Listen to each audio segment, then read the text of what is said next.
morning. Good morning. Welcome to Holston Valley Unitarian Universalist Church. I'm the Reverend Tiffany Anderson, the minister of this church, and my pronouns are she and her. Today we offer a very special service as we remember the anniversary of the Hurricane Helene flooding that impacted our community this time last year. This service has been intentionally designed to not be re-traumatizing, while still giving us a place to support each other in our grief and rekindle our hope. We invite you to take care of yourself today in whatever way you need. If you need to step out to breathe in the sunshine of our grounds, or to go to the hospitality room to provide a little distance, we encourage you to do what you need. There's some interesting pieces of paper in your seats. Please hold on to those for later and do your best to protect them from scribbling children. If there's not one in your seat, there might be one next to your seat, and just looking, I think there will be enough for everyone. And today, it's especially important to remind you that if you're sitting in this section or this section, you might end up on camera on our YouTube video. But this section and this section are film-free zones for your privacy, and it's all right if you need to move. A warm welcome to Karis Carter and River, who are bringing us some very special music today.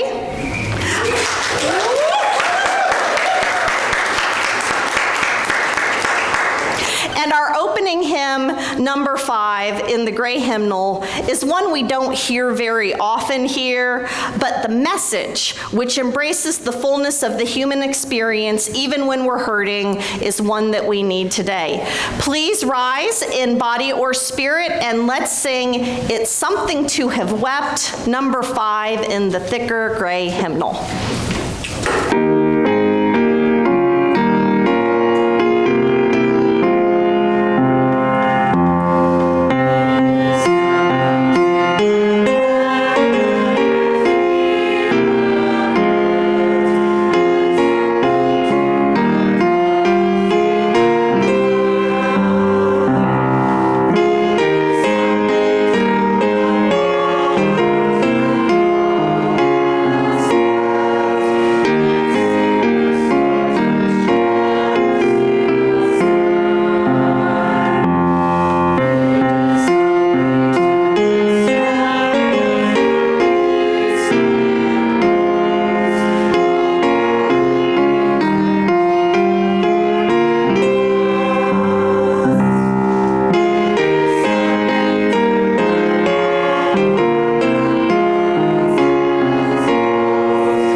Today we do the difficult but vital work of remembering and grieving, as well as the freeing work of recognizing our resilience and rebuilding. And we have the tools with us to help us do it. Breathing deeply into the diaphragm, also known as belly breathing, can bring us closer to calm when we're feeling emotional distress. This is because when our body has its fight or flight response triggered, we make shallow and quicker chest breaths automatically. So when we intentionally bring our breaths down into our bellies, slow them down, we are letting our nervous system know that in this moment we are safe. Because we are safe right here, right now, together in this moment, we are safe. So let's take a few of those deep, slow belly breaths now. Breathing in and out. Deep into the belly, breathe in and out. Breathe in and out. Throughout this service, let's return to our breath whenever we are feeling some stress, to feel the grounded reality that we are sheltered and safe here. Our call to worship is "Nothing is Static," written by Unitarian Universalist minister Manish Misra Marzetti. The ground shifts, sometimes slowly, sometimes like an earthquake, reminding us that the solidity we often love and seek is always an illusion. The crumbling dust of the desert plains, the moist fertility of farmlands, the eroding coastline of tidal shores, all are changing. Committees dissolve or are created. Leaders retire or step away. People come and go. Bylaws are amended. New experiences lead to new truths, which foster evolution. The natural course of life always pushing us towards greater understandings of what it means to be human. Everything about our existence points to change, flexibility, and dynamic recreation. And it's hard because change involves loss. Can we hold the losses well while not holding ourselves back? The ground shifts, sometimes slowly, sometimes like an earthquake. Nothing is static. Let's sit and breathe together.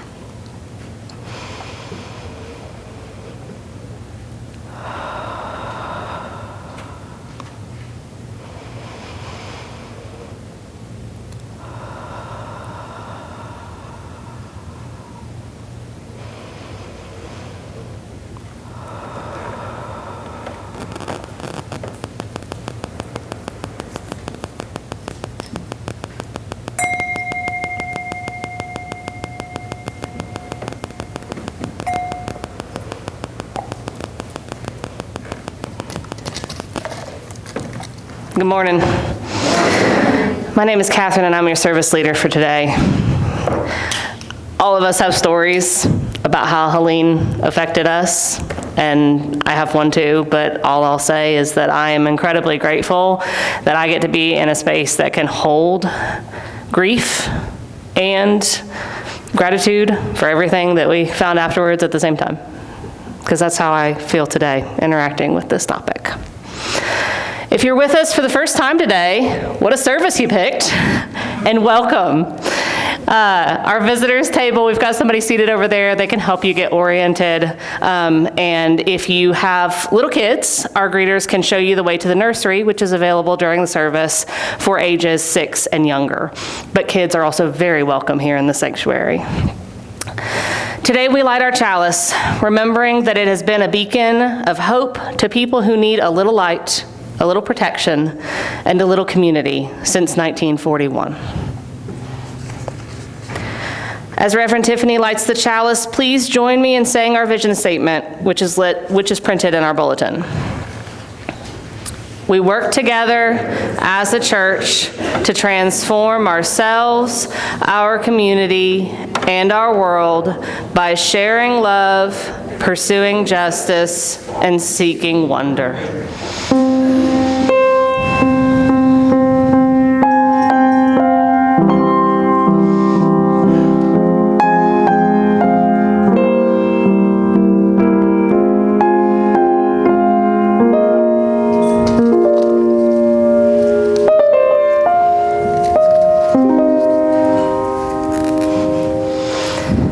Our story for all ages today is titled Emma and the Crooked Tree. It was a beautiful autumn Saturday, the leaves not yet changing colors, but hinting that the time for change would be near. And Emma's mom was ready to get outside and go on an adventure. Emma, it's time to get up. There's an awesome day out there and we're gonna meet it. I don't want to. The world's awful. The world's awesome, but the world's awful, and it's awesome too, all tangled up together. So let's go see some of the awesome, since the awful is so obvious. And off we went to Carver's Gap to do a little hiking.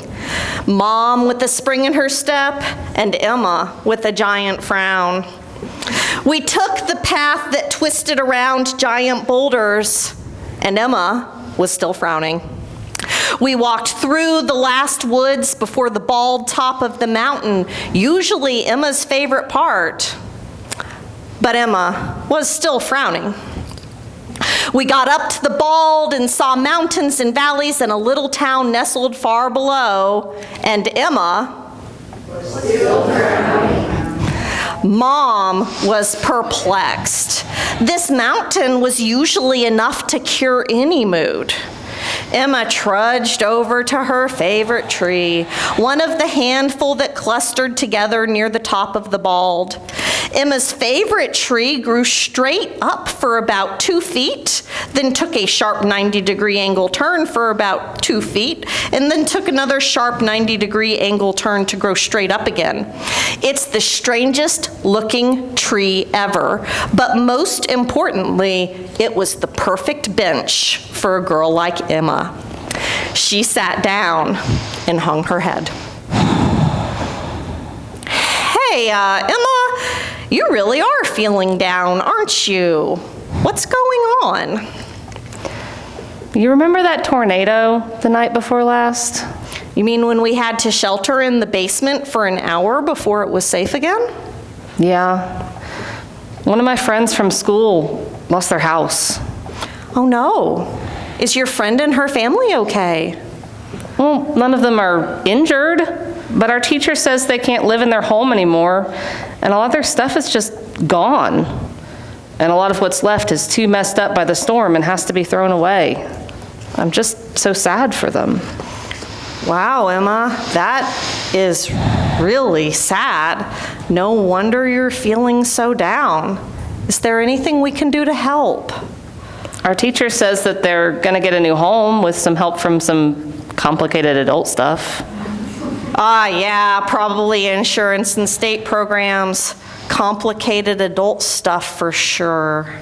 And then when they get their home, the school is going to collect toys and clothes and other things and try and replace what they've lost. Well, that's really good. I mean, yeah, but it would have been better if it had never happened at all. You're definitely right about that. But Emma, sometimes bad things happen. Some things we can't avoid. We just have to figure out what to do with the disaster once it's happened. I just don't get how anybody could be okay after that. Emma, why is this most unusually shaped crooked tree your favorite tree? I mean, it's so cool and different. How can a tree grow up and then across and then up again? It's a perfect place to sit, and it's weird, and weird is awesome. It is so awesome, so unique. And you know what? I think I know how it got that way. How? I've seen trees do this before. At some point, this tree fell over, probably from the strong winds that happen high up on this mountain. But for whatever reason, falling over didn't kill it. So laying on its side, the growing part would just start growing up toward the sun again.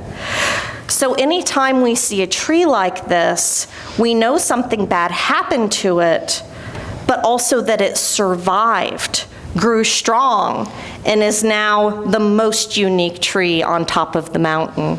That's so cool. I wonder why this tree survived, but others that fall sometimes don't. That's a great thing to be curious about, and we will never know the whole story because we weren't there and we aren't that tree. But maybe it had really deep roots. Or maybe being close to the other trees helped protect it enough for it to keep on growing. Trees help each other? They sure do. Up here where it's so windy, they can provide some shelter for each other. And down underground, sometimes their roots wind together to hold each other stable. Mom, this isn't just about the tree, is it? You got me there, Emma. So this is about my friend too? I think so. I think it's about all of us. Hard times are going to come for all of us. Sometimes those hard times might even knock us down.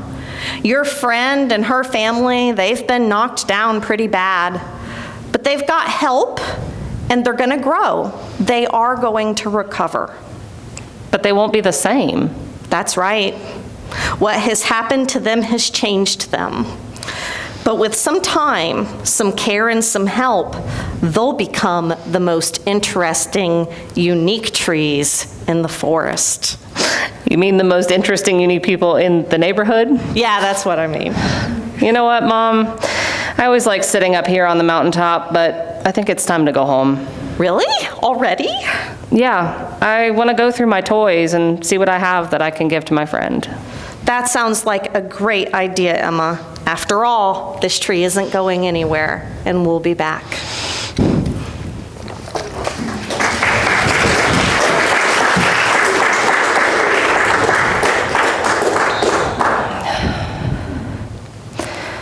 When Helene swept through the Appalachian Mountains, our landscape, our rivers, our friends and family, and our whole lives were changed. Here, almost an entire year after the storm and the flooding, we need a space to share our stories and reflect on our resilience. Events like this that leave a tremendous impact on both our psyches and our physical resources can be worked through in a variety of ways, but they must be worked through. And thinking our way through isn't going to cut it. There's an emotional and spiritual component that will bring deeper healing when engaged. Many people access their resilience, healing, and insight through the creative arts. Music, visual arts, and creative writing can often connect us with the emotionality of our experience in a healing way. There's going to be space for sharing our individual stories later with those pieces of paper and this art. But first, let's hear our collective story, the bigger picture that is revealed when we put all the pixelated images of our experiences together. On September 26th, 2024, Hurricane Helene made landfall around the Big Bend of Florida as a Category 4 hurricane. As the storm traveled inland, it downgraded to a tropical storm and took a sharp turn toward the Appalachian Mountains.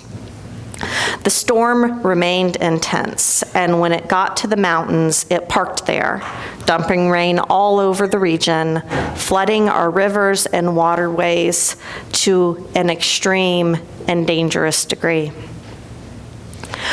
Our congregation, whose parish territory stretches down to Morristown, north to Bristol, and all the way east into Carter County, was definitely impacted by the storm and flooding.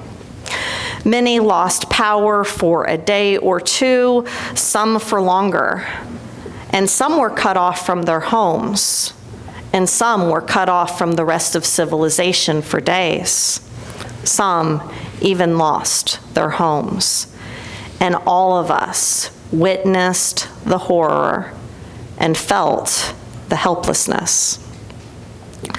Those who weren't personally affected, who still had power and internet, watched on the news and social media the magnitude of the destruction. Bridges collapsing in Irwin, helicopter evacuations of a hospital, destruction, and even a few deaths. Many of us were on pins and needles for days afterwards. Did friends and family living deeper in the mountains and up in Asheville survive? How will they get out? How will their basic needs be met? The day after the storm, with so much still uncertain, some of us gathered here for an already scheduled climate change workshop and revival.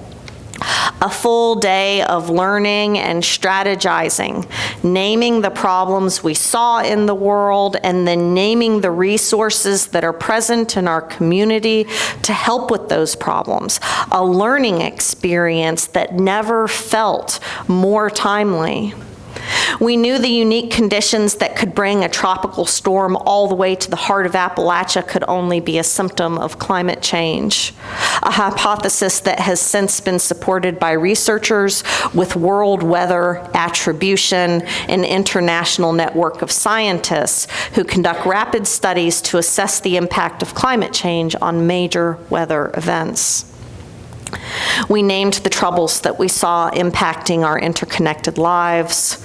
We named the solutions and resources that we could see too.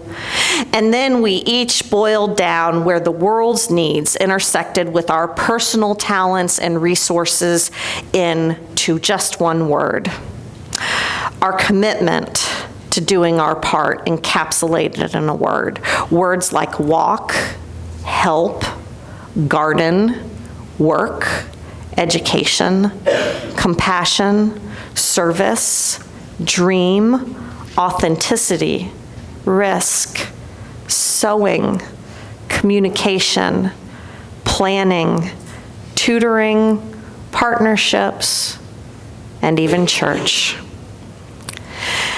As I returned to my home that evening, that had been torn violently from the power grid, holding several portable chargers loaned to me by friends here in the church and a bunch of gift certificates for pals.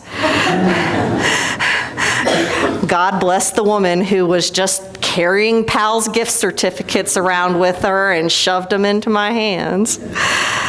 This all got me thinking about how timely the exercise was and how so many of our people were already practicing what they preached as we assisted each other. The next day, Sunday, we gathered here and we took stock. For me, still not having accounted for all my family members, it was a blur with a few poignant stories pulled out. Grandchildren stuck in Asheville. A partner stuck in Asheville. Stories of people losing everything and almost their lives to the Nolichucky. And everyone wanting to know how to help. And none of us knew what to do. We definitely wanted to help more than we knew how to help, but many of us found ways. Donating what was needed, trying to keep up with the changing list of needs day by day, volunteering first at small supply centers and then later at the big warehouse in Bristol. People equipped with chainsaws and determination pulling trees out of people's windows. A few brave and dauntless souls backpacking into the hollers to provide relief and aid to people who weren't getting it any other way. More money and material goods flowing into the region than we knew what to do with. The students at South Central Elementary School in Chuckey were some of the most impacted living in Washington County. Some of them returned to school from a long absence, sleeping on their grandparents' floors in sleeping bags because their own homes were gone. When the school reopened, one of their teachers, knowing that these kids needed something, anything, to help them cope with their experiences, introduced this writing project, South Central Strong, A Story of Resilience. The kids interviewed people in the area, often friends, family, and teachers. Their interview prompts did not focus too much on the disaster itself, but what people did after the disaster. How did people help? What did people understand resilience to be? And here's some quotes of what their interviewees said resilience was. Resilience is to recover from a disaster stronger than before. Resilience is to keep trying. Resilience is to be strong and helpful. Resilient means to keep working, however slowly or quickly is needed, but to just never give up. To be resilient is just to survive. Beloved community, I want you to really hear me and believe me. You are resilient. You survived. Let's take a deep, slow belly breath.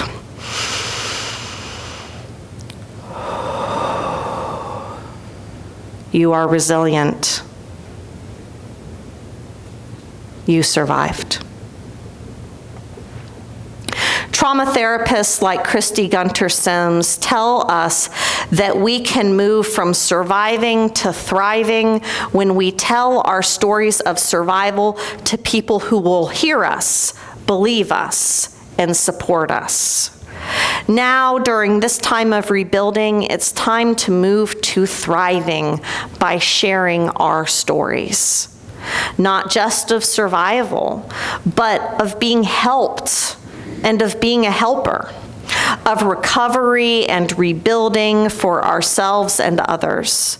Some have told their stories through music, some the written word, some visual arts, and here we can tell our stories too. Those blue pieces of paper or blue-green that are on or near your seats are a place to hold your experience of the Hurricane Helene flooding. Maybe it's something you experienced, maybe it's something you witnessed or heard about. Tell your story in a sentence. They are going to go over there with Sarah, with the image of the broken bridge, to tell the first part of the story of the flood. But that's only the beginning of the story. We are living the rest of the story right now. The wood grain looking pieces of paper are to hold the stories of our rebuilding. Anything you did to help, big or small, counts. Anything you saw someone else do that brought some help and hope, they are going to go over here with Catherine and I to rebuild the bridge and tell the rest of the story of our resilience. There are pens at the end of most aisles if you need one, and there are a few extra pens and papers at the stations if you cannot find one in your seat. You're going to have about the next 15 minutes or so to work on your one-sentence stories while we share poetry and music, art from artists about their experiences. If you have nothing to write, that is fine. You can just listen. But if you have an experience to share, a thought of what you wish for our future or something that you witnessed, write it down, so that we know that we're in this together. You can bring your finished papers up whenever you want to throughout the rest of the service. It might even be helpful if you bring them up when you're done so that we don't have a big group of papers to glue up at the end. And bring it to the storyboard where it belongs. And let's just keep breathing.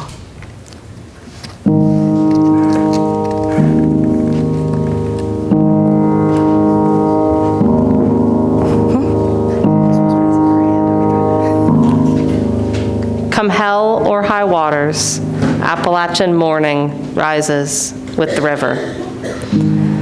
A scene so brutal, even the coal miners shiver, choking back stinging tears as they watch years of love and hard work go under. Helene's rage brought more than just rolling thunder, or yonder the mountains moan, amazing grace.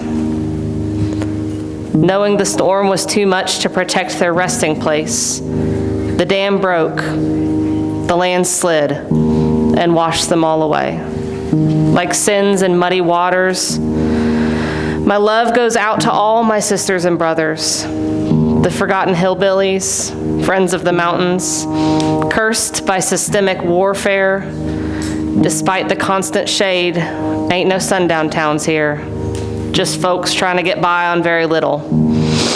So we pray like lives depend on it, for they do. Come hell or high waters, Appalachia will always pull through. During water communion a few years ago, I asked several people in the congregation to go out to the rivers that they already had close relationships with and to listen to them. Not just the bubbles and the rushing water, but to see if they could hear any messages that the river had for us. Whether by mystical experience or the power of human imagination, each person came back with a message from the water. Karis, whose best days were always on the bank of the Nolichucky, went to listen to the Nolichucky River, and her message was an urgent one: help, help, help. A call to take better care of the natural world that we depend on, that we live within. A call to relationship that heals rather than harms. Today, Karis brings us music inspired by that relationship.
the hurricane, tables and tables of goods and needs, diapers and staples and antibiotics, water and food.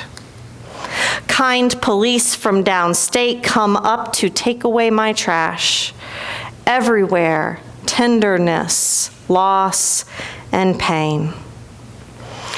Had to stop by to check on the garden, the community garden, where 35 people kept their plots. Most goes to the needy, and I bring my kitchen scraps for compost.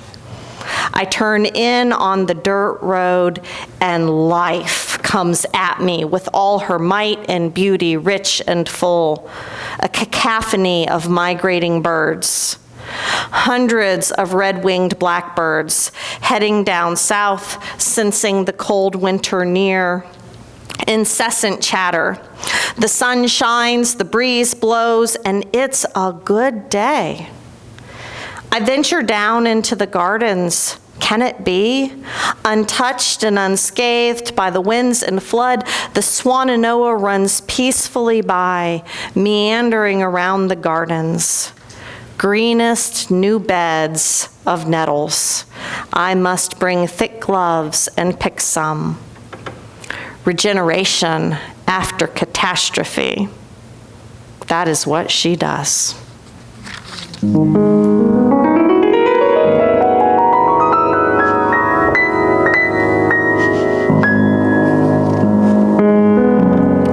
It's me again.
Even as we create art together to represent a very particular set of joys and sorrows, of loss and resilience, we hold this space every week for the highs and lows of life that we are always experiencing.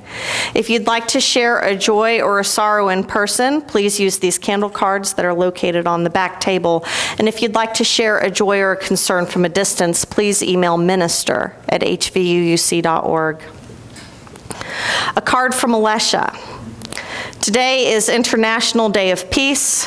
I'd like to light a candle to grieve with the countless people all around the world still suffering under the horrors of war and other violent conflict, but also an optimism for the many people both here and abroad who are working tirelessly to seek an end to these injustices and uphold peace through love.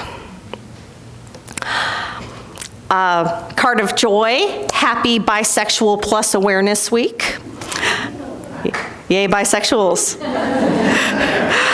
Our congregation is committed to being fully accepting and enthusiastically welcoming to the LGBTQ+ community. So welcome and big love to the bisexuals and pansexuals among us, whether you're closeted or out, whether you're in a same-sex relationship, a straight passing relationship, or no relationship at all. Who you are is real, and we celebrate your place with us.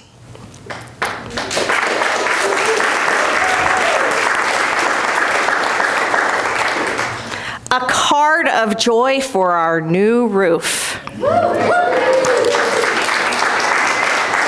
huge thank you to Stephen, our facilities trustee, and our entire board of leaders who are reinvesting back in our building. I'm excited about not putting buckets out in the sanctuary when it's raining, and it looks so pretty too. A card of sorrow and a card of hope for rebuilding for the many people whose lives have not yet returned to normal since the storm, even a year later. There are amazing people in our community still doing powerful rebuilding work: Appalachian Service Project, Washington County Long-Term Recovery Group, Carter County Long-Term Recovery Group, and more. We just want to continue to hold space for those efforts and be part of them as much as we can. A candle of healing vibes for Nicole, from Nicole, for my wife's surgery, 9/23, total knee replacement. A candle of joy from the Billman family. We are happy to announce the new arrival of a new baby calf. It was a surprise pregnancy, but we are all thrilled. Coming to a reality show near you. We are all thrilled and excited to be able to milk Mama in the future. Both Mama and baby are healthy, and it's a boy. And we invite you to come to this table to light a candle for your joys and sorrows, or raise your hand and I will light a candle for you. During this time, you may also leave money in the basket for the Kids Collection for Hunger. And this is also the time of the service to bring your stories of the storm and your stories of rebuilding to the artwork if you haven't done that yet. Y'all were really Johnny on the spot about that, so we might not have to spend as much time in candles as we had originally planned to. Also, there was a misprint in the bulletin. Our meditative hymn, when we're done with the candles time, is going to be number 123, Spirit of Light, and the lyrics will be on the screen. And our community is so much larger than just those of us who are in the building this morning. So we light a candle to hold space for those who are not physically present with us, but are ever in our hearts.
that remains unspoken in our hearts and minds.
Thank you for the courage to share your stories.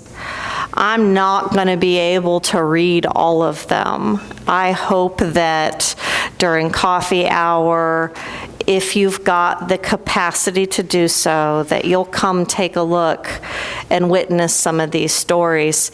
Here's some of the stories that came from the flood, the hard part.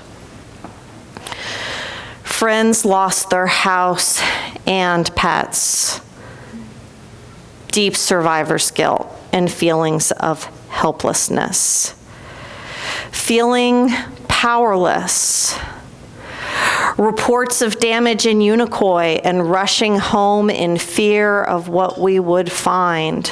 Thankfully, minimal damage to us, but seeing so many neighbors that were not as lucky. Trees fallen in neighbors' yards who had no money for recovery.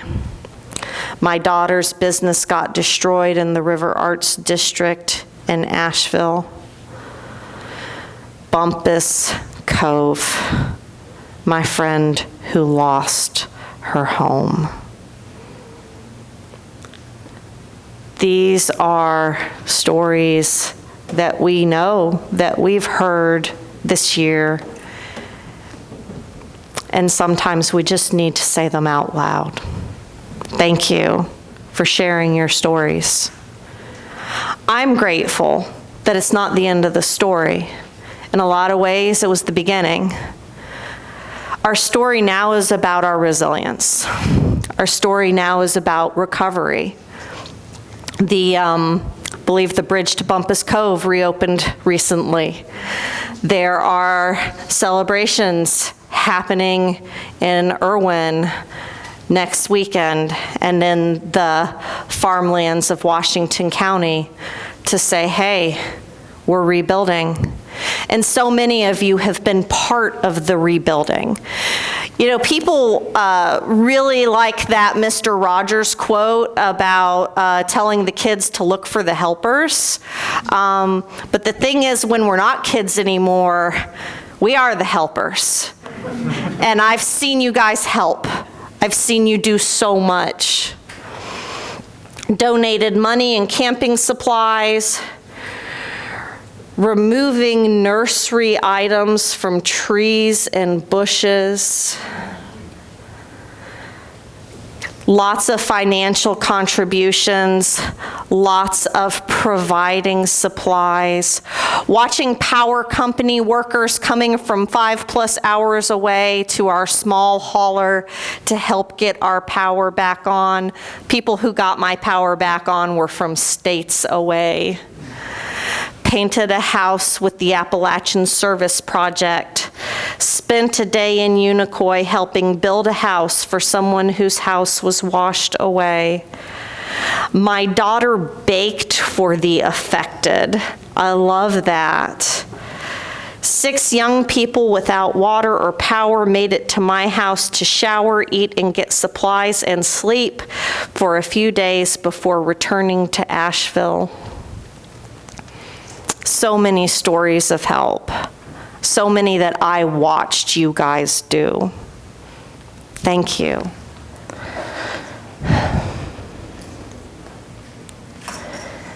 Meanwhile, flowers still bloom. The moor rises and the sun. Babies smile, and somewhere, against the odds, two people are falling in love. Strangers share cigarettes and jokes. Light plays on the surface of water. Grace occurs on unlikely streets, and we hold each other fast against entropy, the fires, and the flood. Life leans toward living.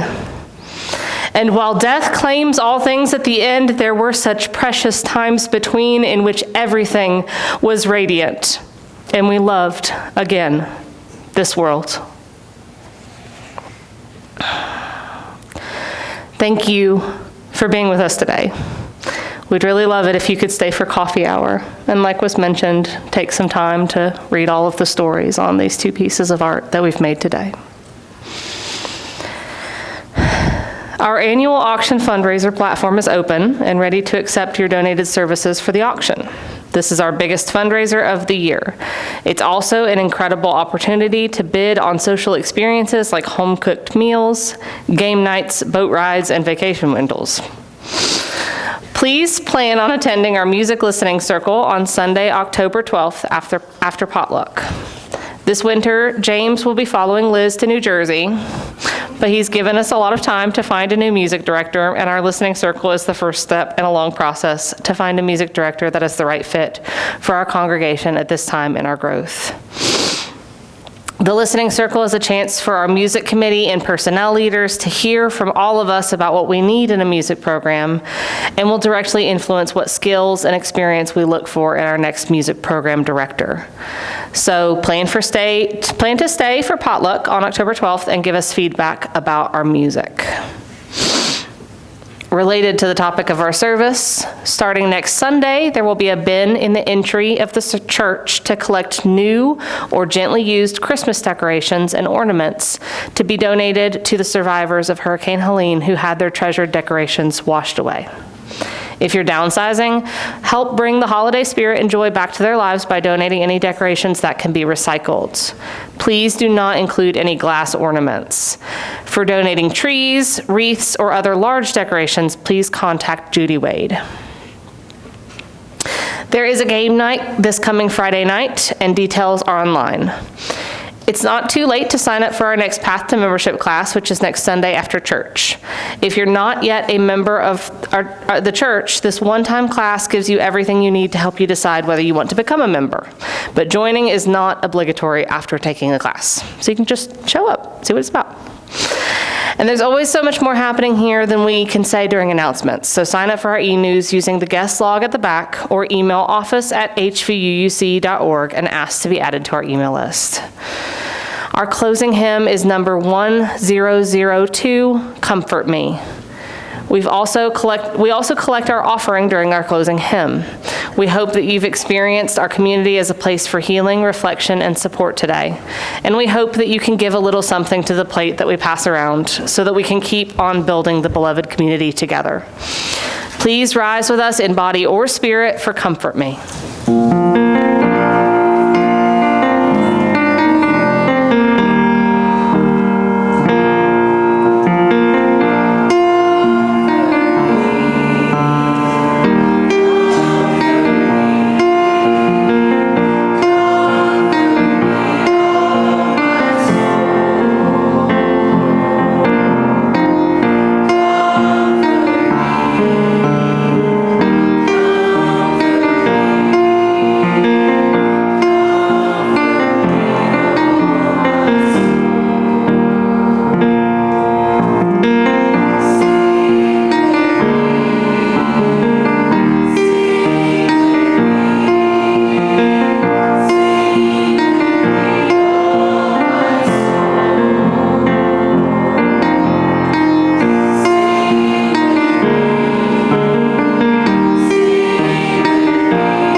you for your generosity this week and every week. May your gifts nurture our shared ministry in the world we have been called to love. Here's our benediction. May justice lead to the calling of this moment. May wonder meet us right where we're at. May we discover our collaborators and our companions. And may love guide us on our journey of transformation. Blessed be, amen, and go in peace.